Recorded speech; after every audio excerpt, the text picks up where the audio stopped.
ये कहानी एक ग्रामीण बढ़ई रघु की है जो लकड़ी से फर्नीचर बनाता था। उसका काम बहुत मशहूर था, लेकिन एक दिन उसे एक पुरानी हवेली से एक रहस्यमयी लकड़ी का टुकड़ा मिला और उसके बाद शुरू हुआ एक ऐसा सिलसिला जो रघु की जिंदगी को बर्बाद करने वाला था। गांव सरोला के बाहर एक पुरानी वीरान हवेली थी, ठाकुर हवेली। सालों से वहां कोई नहीं गया था, लेकिन एक दिन कुछ मजदूर वहां लकड़ी चुराने गए और उनमें से एक लकड़ी रघु को दे गया।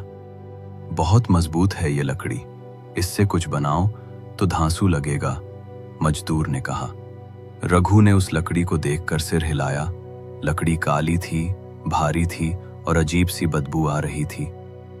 रात में रघु ने उस लकड़ी से एक कुर्सी बनाना शुरू किया। जैसे ही उसने आरा चलाया, एक चीख सी गूंजी, जैसे किसी औरत की दर्द भरी चीख। रघु ने चौंक कर पीछे देखा, मगर दुकान में कोई नहीं था। शायद ख्याल होगा, उसने खुद को समझाया।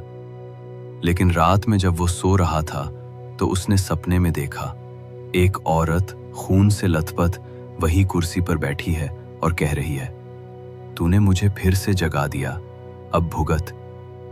रघु पसीने में भीगा उठा। अगले दिन से रघु की जिंदगी बदलने लगी। दुकान की सारी कीलें अपने आप उड़ने लगी।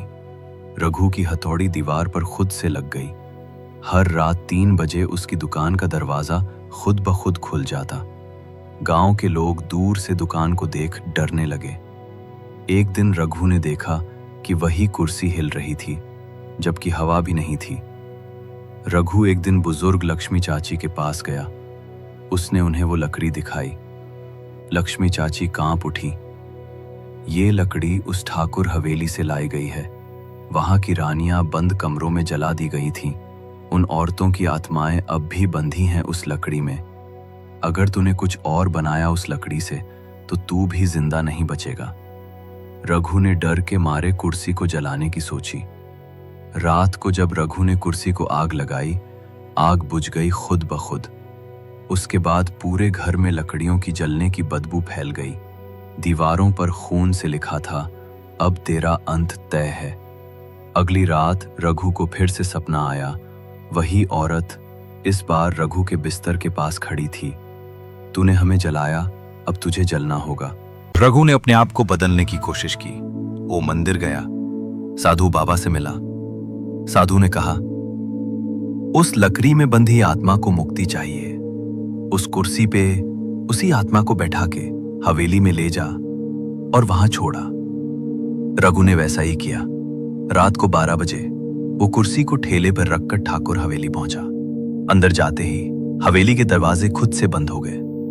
जैसे ही कुर्सी को बीच में रखा, हवेली की छत से खून टपकने लगा। दीवारों से चीखें आने लगी। रघु का शरीर जड़ हो गया। वही आत्मा हवा में प्रकट हुई। तूने मुझे जिंदा कर दिया, अब तू ही मेरी अगली कुर्सी बनेगा। रघु चिल्लाया, मैंने कुछ नहीं किया, मुझे माफ कर दो। आत्मा रुकी और फिर बोली, एक काम कर, मुझे इस हवेली से मुक्त कर, मेरी हड्डियां जला दे। रघु ने हवेली के तहखाने में जाकर हड्डियां खोजी। एक बक्से में मिली, लाल साड़ी में लिपटी हुई। उसने उन्हें जलाया और तभी हवेली हिलने लगी। एक जोरदार विस्फोट हुआ। रघु बेहोश हो गया। अगली सुबह रघु अपने घर में था। सब कुछ सामान्य लग रहा था। उसने दुकान खोली।